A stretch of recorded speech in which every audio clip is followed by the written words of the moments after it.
Sahabat, beliau adalah seorang gadis hafiz Quran tahajud yang saleh. Ayah, saudara laki-laki, dan suaminya sering menyebutnya sebagai makhluk surgawi. Namun, ketika gadis itu meninggal, kucing-kucing datang ke makamnya dan mulai menangis. Terkadang kucing-kucing itu mulai mencakar makamnya dengan cakar mereka. Terkadang mereka mulai menangis menghadap langit.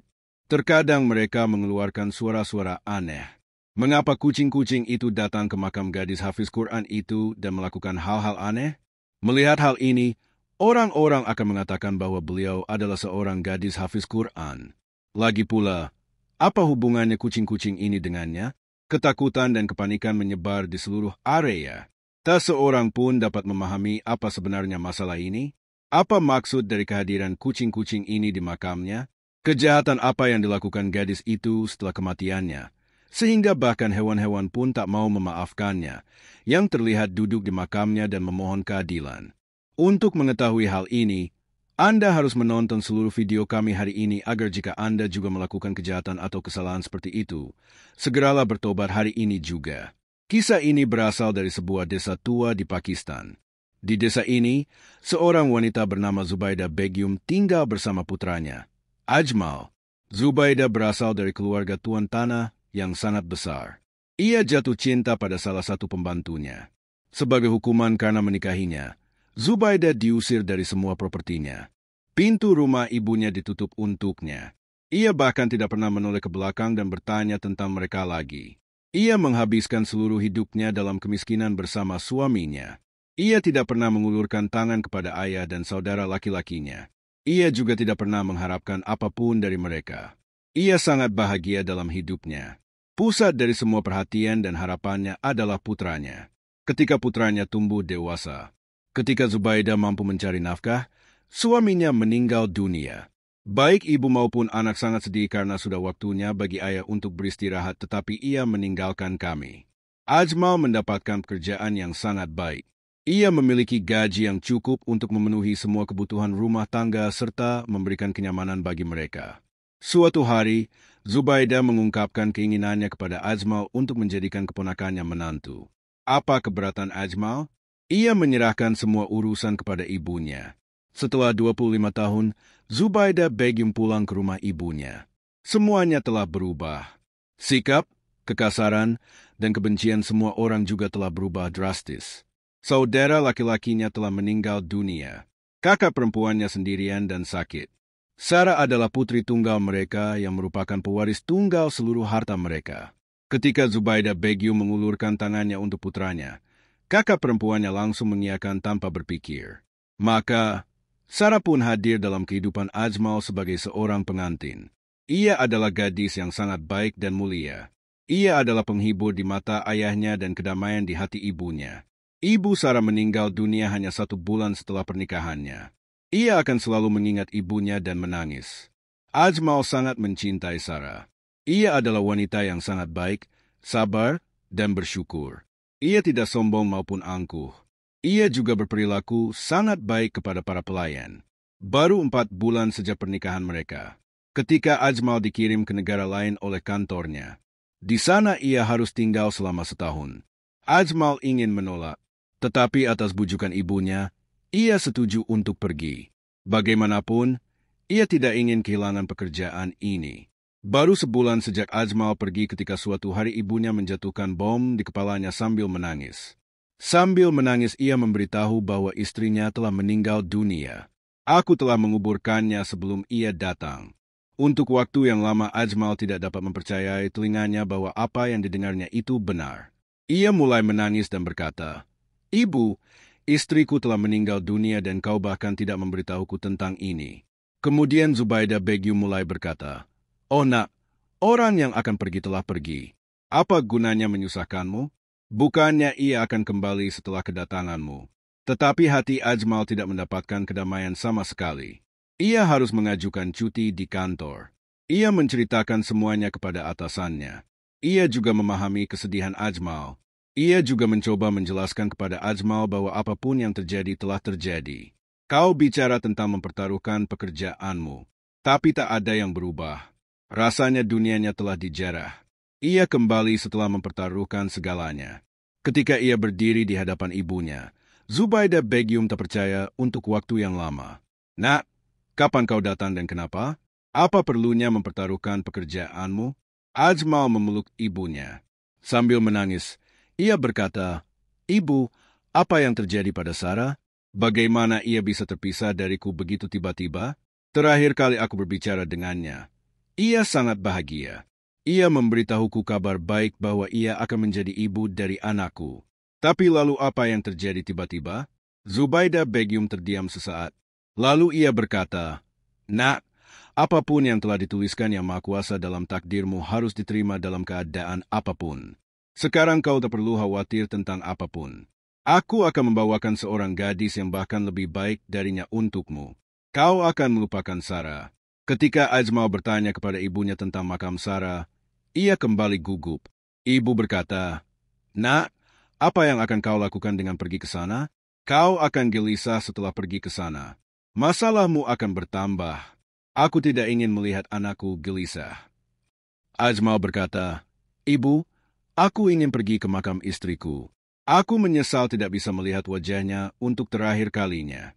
Tapi sekarang aku ingin melihat wajahnya. Saya ingin pergi ke makam dan berdoa memohon ampunannya. Dan melihat makamnya mungkin sedikit menenangkan hati saya yang gelisah." Meskipun ibu saya melarangnya, ia tetap datang ke makam istrinya. Zubaida Begum terus menghentikannya hingga saat-saat terakhir. Ketika Ajmal tiba di makam, ia terkejut melihat banyak kucing di makam istrinya yang mencakar-cakar makam dengan cakar mereka dan mengeluarkan suara-suara aneh dengan mulut mereka. Melihat hal ini, kondisi Ajmal mulai memburuk.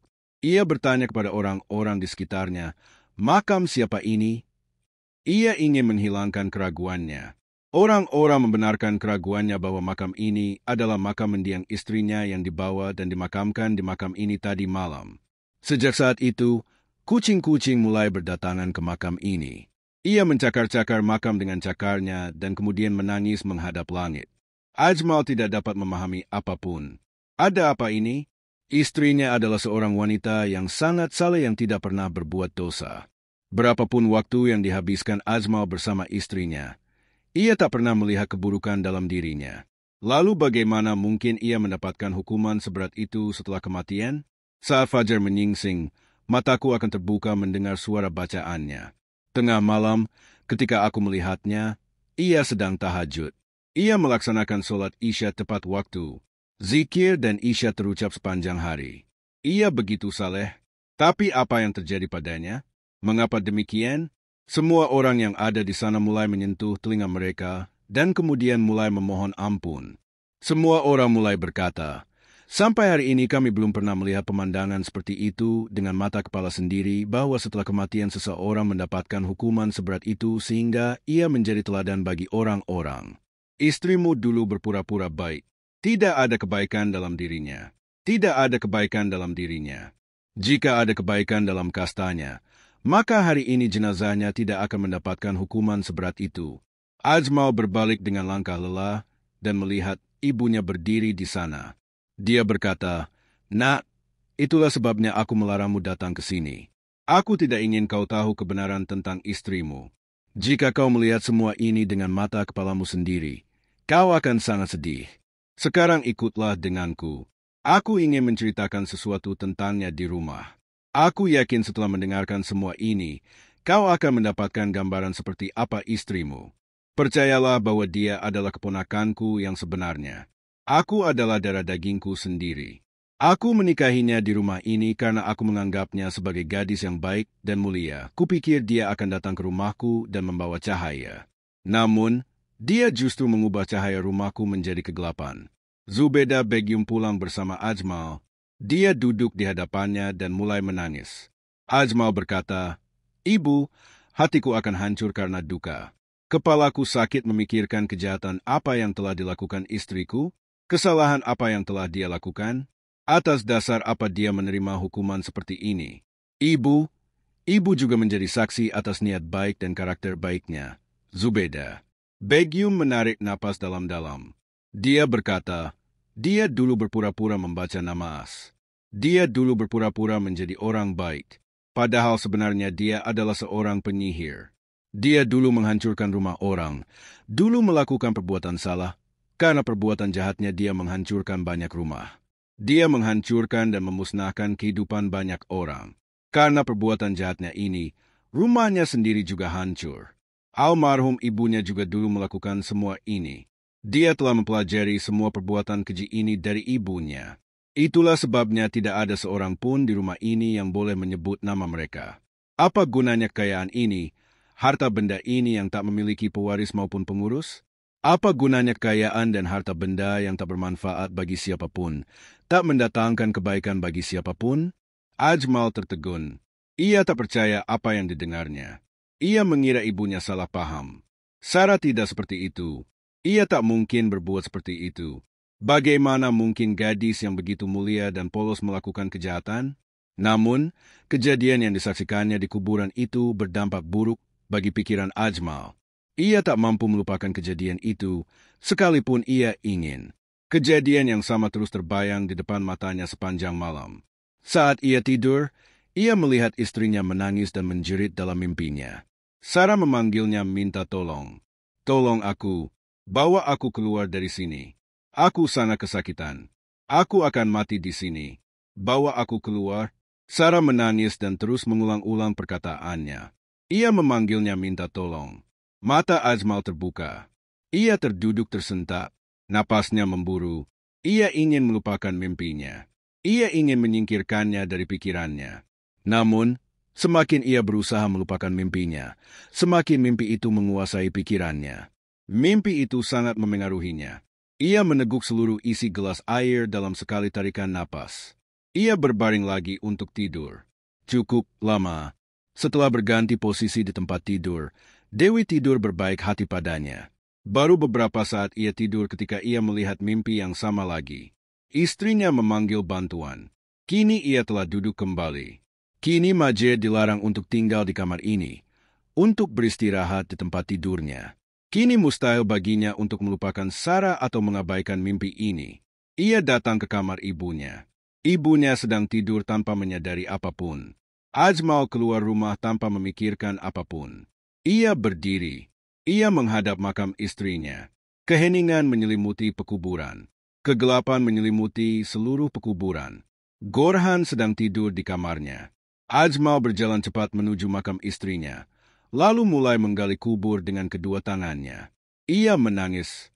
Sarah, apa yang telah kau lakukan? Kau meninggalkanku sendirian dan pergi begitu saja.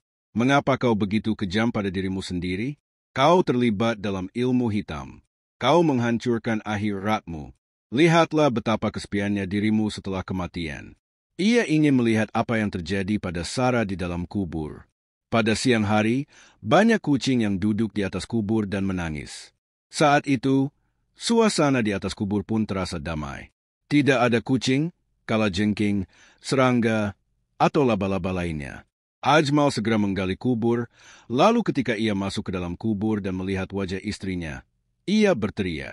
Matanya terbelalak lebar. Ia sangat terkejut. Ia meletakkan tangannya di dada. Ia segera keluar dari kubur. Napasnya cepat. Ia sangat gugup. Jantungnya berdetak sangat kencang.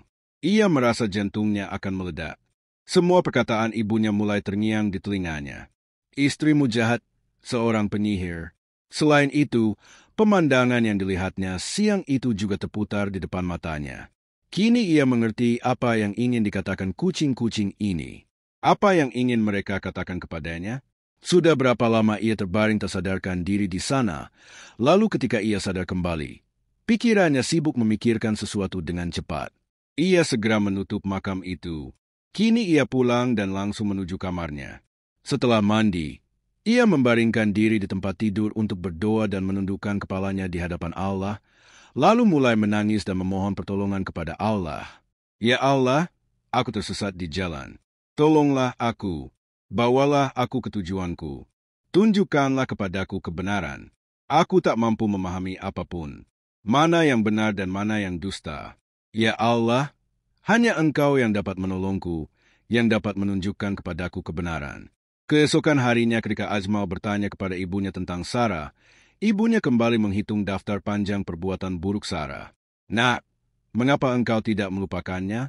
Aku akan membawakan gadis yang lebih baik dari gadis itu untukmu. Aku bibinya yang sebenarnya. Aku tahu betapa buruknya dia. Aku telah melihat perbuatan buruknya, dosa-dosanya di depan mataku sendiri. Aku selalu menyesali kenyataan bahwa mengapa aku menikahkanmu dengan gadis itu? Tapi sekarang aku bersyukur kepada Tuhan bahwa kau segera menyingkirkan gadis itu. Sekarang lupakan semuanya dan pergilah ke pekerjaanmu. Berkonsentrasilah pada pekerjaanmu. Kau akan perlahan melupakan semuanya. Lalu ketika kau kembali, aku akan menikahkanmu dengan gadis yang kau suruh. Ajmal menatap ibunya dengan heran. Dia mengerti dari wajah ibunya apa yang ingin dia ketahui dan apa yang ingin dia pahami, dan kemudian gelombang kesedihan menelan seluruh dirinya. Dia bangkit dari sana dengan keseriusan yang mendalam. Ajmal mencoba yang terbaik untuk mencapai kebenaran. Dia datang ke rumah Sarah. Rumah itu terkunci. Rumah itu tertutup. Dia kemudian mulai mengumpulkan informasi dari orang-orang di sekitar. Kemudian seorang pria dari lingkungan itu memberinya nomor pengacara pamannya.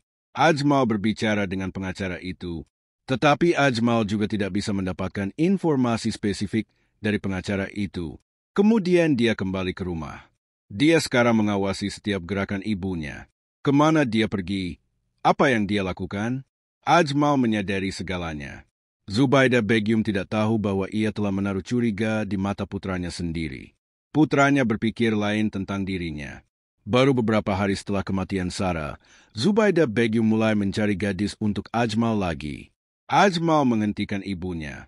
Ketika ia mencoba menjelaskan, ibunya berkata, "Aku tidak ingin melihatmu begitu sedih. Kau tidak akan bisa melupakan Sarah sampai kau menikah lagi. Kau tidak akan bisa melupakan kesedihannya. Nah, melihatmu seperti ini sama saja dengan kematian bagiku." Ajmal menyerahkan semua urusan kepadanya. Ia ingin melihat apa yang akan dilakukan ibunya, sejauh mana ia melangkah. Ketika Ajmal menyetujui pernikahan itu, kebahagiaan Zubaydah Begum tak terkira. Saat itu tengah malam, Ajmal sedang duduk di kursi di sudut halaman. Ia memikirkan istrinya.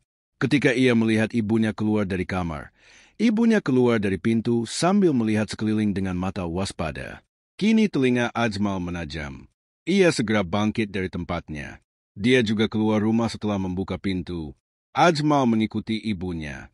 Zubaydah Begum melihat ke belakang berulang kali. Namun sebelum dia bisa melihatnya, Ajmal akan tertegun. Ajmal telah menyadari bahwa hari ini dia akan mencapai kebenaran. Hari ini dia akan mengetahui kenyataan. Zubaydah Begum telah sampai di dekat rumah.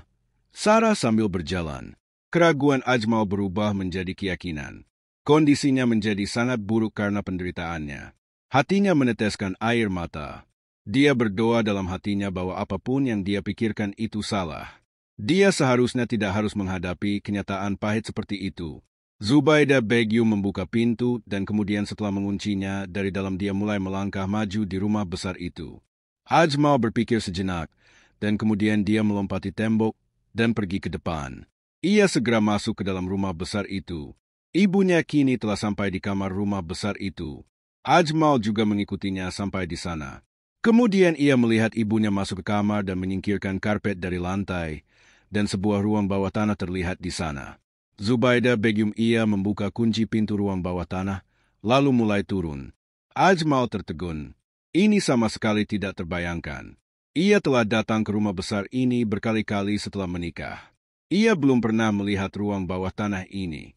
Sarah juga tidak pernah bercerita tentang ruang bawah tanah itu, dan ia pun tidak pernah memperhatikan rumah besar itu dengan saksama.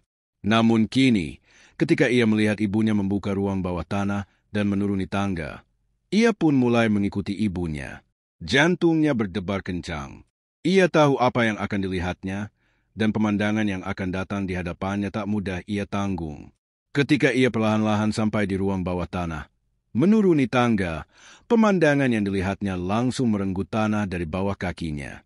Ibunya bisa begitu kejam, begitu licik, begitu pintar, begitu palsu. Ini sama sekali tidak terbayangkan. Ibunya sering mengatakan hal-hal yang sangat salah tentang istrinya. Ia menuduhnya dengan begitu banyak tuduhan, begitu banyak kebohongan. Namun, apa yang sebenarnya? Apa kenyataannya? Hari ini, semuanya terungkap kepada Ajmal. Hingga kini, Zubaydah Begum tidak menyadari bahwa Ajmal mengikutinya. Tanpa mempedulikannya, ia menatap gadis lugu di hadapannya yang matanya setengah terbuka dan menatap Zubaydah Begum dengan tatapan ketakutan. Zubaydah Begum telah menyalakan lampu redup ruang bawah tanah dan suaranya bergema di ruang bawah tanah. Putraku telah menerimamu sebagai orang mati. Kau sangat yakin Ajmal akan datang menyelamatkanmu. Dia akan mengetahui kebenaranku. Tapi lihatlah, putraku mempercayaiku. Dia hanya mempercayai apa yang kukatakan padanya. Kedatangan ular, kalajengking, dan kucing di makammu telah membuat seluruh wilayah ini terkenal sebagai penyihir yang dihukum oleh Allah setelah kematian. Aku sangat senang hewan-hewan ini telah mempermudah pekerjaanku. Aku berpikir bagaimana aku akan membuat putraku membencimu. Tapi lihatlah kuasa Allah. Kucing-kucing ini telah sangat membantuku dalam membuktikan perkataanku. Sekarang seseorang pun akan datang ke sini untuk menyelamatkanmu. Sambil berkata demikian, Zubaydah Begum tertawa terbahak-bahak. Sekarang kau alihkan semua hartamu atas namaku. Harta yang hanya aku yang mewarisinya. Kini tak seorang pun akan bisa merebut properti ini, rumah besar ini dariku. Meskipun aku saudara kandung, ayahmu tak pernah mengizinkanku kembali ke rumah besar ini. Ia mengusirku dari rumahnya.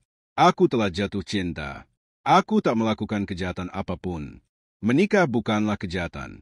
Namun, setelah putusan kejam ayahmu, orang tuaku tak mau melihat wajahku.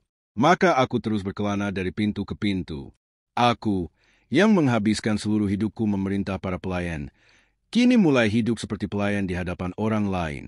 Jangan tanya apa yang dulu kualami saat aku masih mengenakan pakaian murahan dan biasa-biasa saja.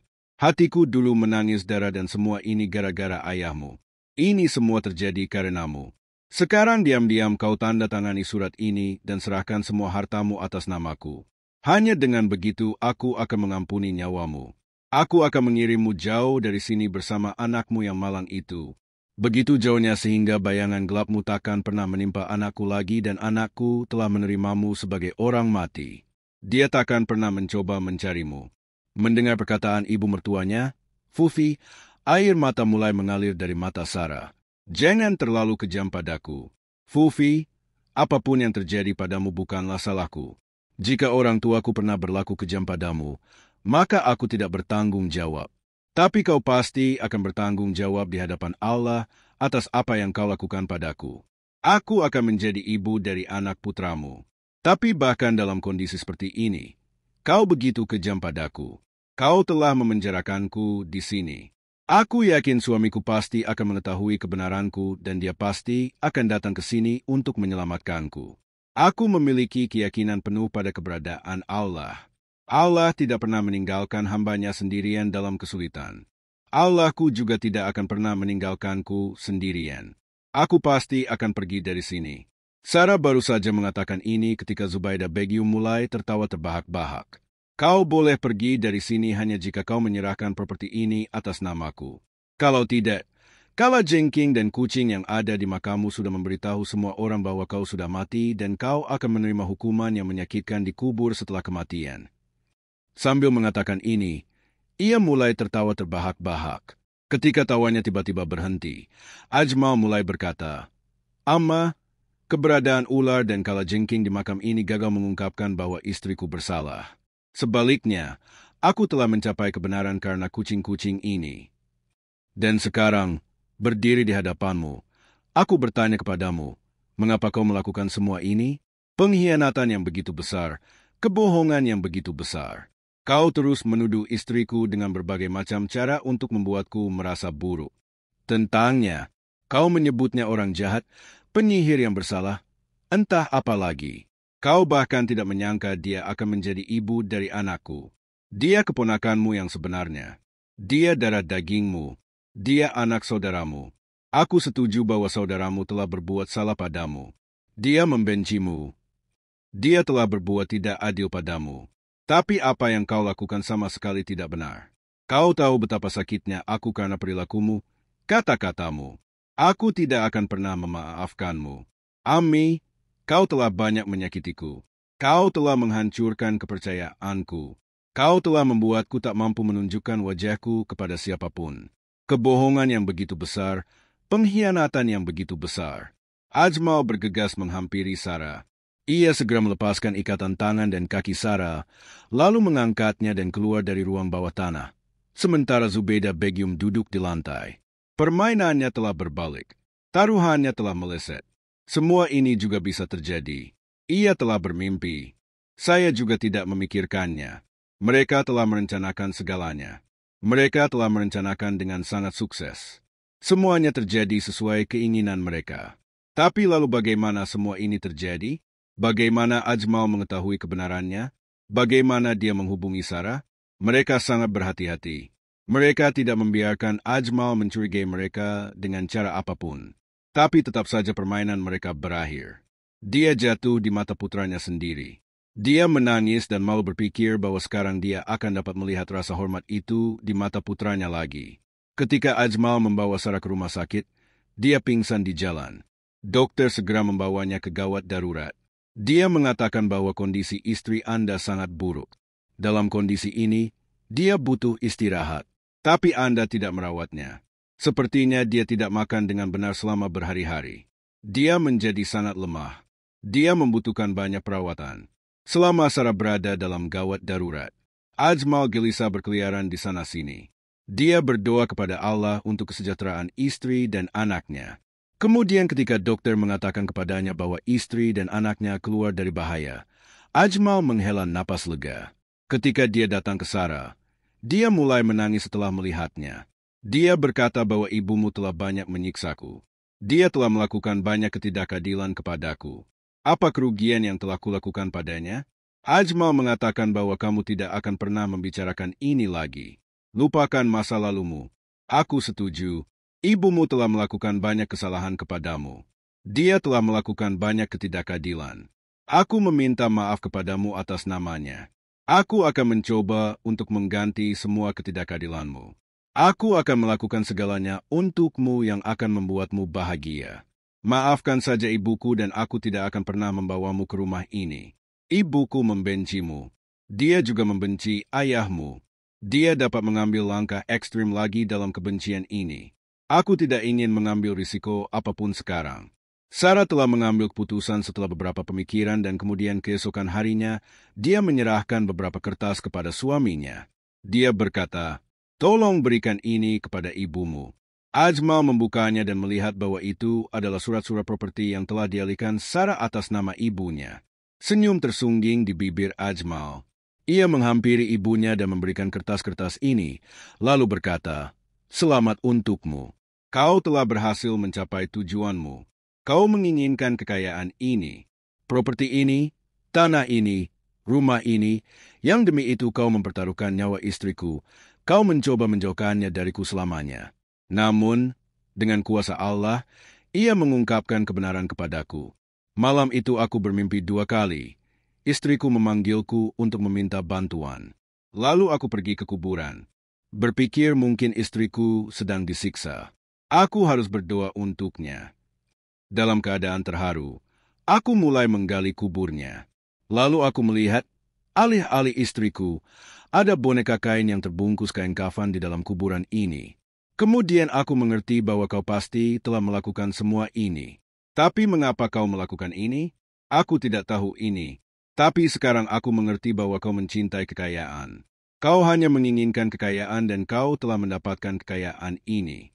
Sekarang aku akan pergi jauh dari sini bersama istriku." Zubaydah Begum berusaha keras untuk menghentikan putranya. Ia meminta maaf. Ia meminta putranya untuk memaafkan mereka. Dia memintanya untuk tinggal bersama mereka.